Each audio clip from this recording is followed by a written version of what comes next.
Now, we know that the Trump administration is, of course, cracking down on extreme radical left groups fueling political violence. And it's now official. Donald Trump has signed an executive order designating Antifa as a domestic terrorist organisation. The president cited Antifa's pattern of political violence designed to suppress lawful political activity and obstruct the rule of law. He cited that in making the decision. So, James, talk to us about what's going to happen here. I mean, can we expect arrests of those who are potentially bankrolling them? Yeah, well, I mean, look, eventually it will get to the point where people who are funding and organizations that are funding this sort of street violence, because it is funded, because there are people who have at these riots organized for pallets of bricks and things like that to be arranged. We saw in Los Angeles recently, there were people who were arranging for gas masks to be arranged so that rioters could go up against, Homeland Security and ICE people with tear gas. So we know there's money, we know there's organization. To me, Gab, the really interesting parallel here actually goes back to the 1960s. Now, Lyndon Johnson was president back then. There was a horrific series of lynchings and bombings in the South perpetrated by people associated with the Klan, the Ku Klux Klan, against both Black Americans and white civil rights workers who had also gone down to the South. And LBJ instructed J. Edgar Hoover, who was the head of the FBI, to use the Civil Rights Act to go and prosecute and smash the Klan. And that's exactly what they did. Now, there's a similar parallel here, but I don't think you could use the Civil Rights Act here. Instead, what they should be using is the RICO acts, which were the originally mafia targeting acts that are about racketeering, organized crime, and chasing down money and money laundering and money going to fund criminal enterprises, and use that, and I'm instructing Kash Patel to be using that in the same way that Hoover used the Civil Rights Act against the Klan in the 60s, to use that to go against Antifa here today in the 2020s. Okay, and look, James, I have to ask you about this. Prime Minister Anthony Albanese has been snubbed once again. He has missed out on securing an official meeting with Donald Trump during his time in New York for the UN General Assembly. I mean, what a joke this is. How embarrassing is this for Australia? It's interesting listening to the White House Press Secretary Caroline Leavitt kind of confirming that Trump will be holding bilateral meetings, of course, with Zelensky, with European Commission Chief Ursula von der Leyen, with Javier Milei, leaders of Qatar, leaders of Saudi Arabia, Indonesia, Turkey, UAE, Jordan. Not our Prime Minister.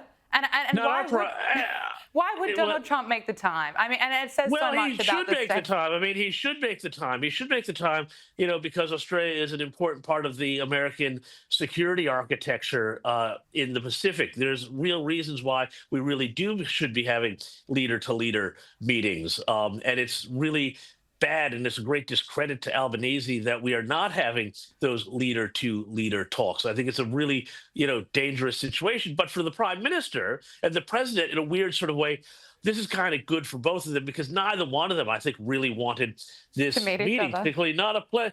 Albanese, the last thing he wants, it's not going to go well. He's going to look weak. He could get told off for any number of things, whether it's, having an e-safety commissioner or having, weak defense spending or whatever, so there's a million ways to go wrong for him. And for Trump, it's a meeting with somebody who he's going to have to, if they do meet, say something bad about potentially, about an ally. So it's bad for him. It's just too messy all around. But I think neither one of them really wanted to. And, for Albanese, he's done this sort of studious avoidance of Trump. And sometimes he's gotten lucky and now he's just, I think by avoiding and by, poking the bear of Palestine and all the other things so much, why would Trump meet him? Why would Trump meet him? And that's exactly the outcome he wanted. He didn't want to meet with Trump, and that's what he got.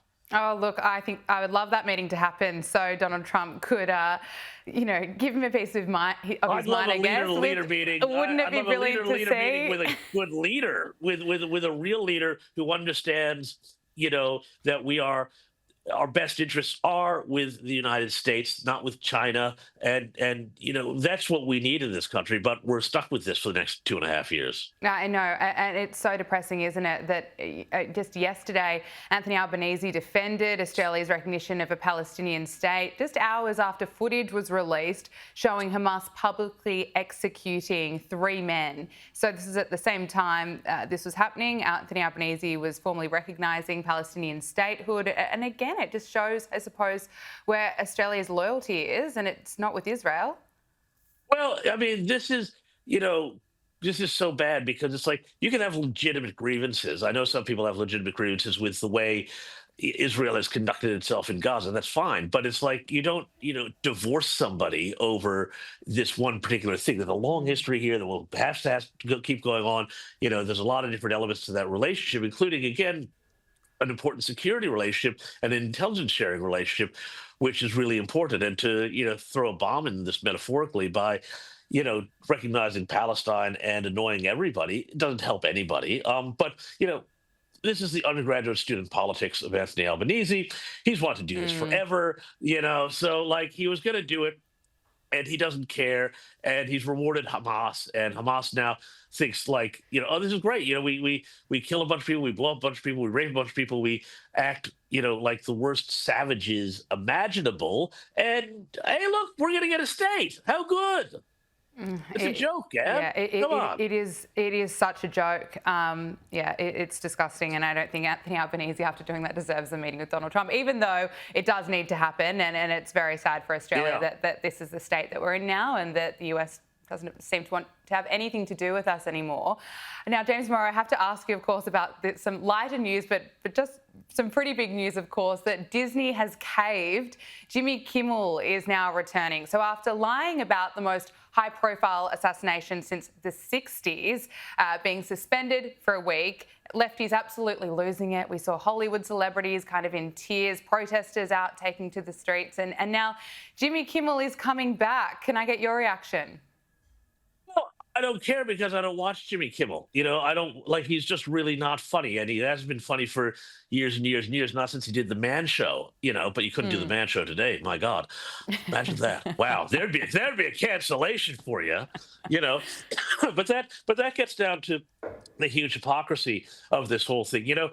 Like I'm in all these arguments with people who say, oh, the right is now just, they're just embracing cancel culture. It's like, no, no, no. What has happened now, and it's a very helpful thing, is that the left made a whole set of rules. They made a whole set of rules that were really stupid, and they enforced them on everybody else, but not themselves, around, words of violence and, speech is murder and, all this sort of crap.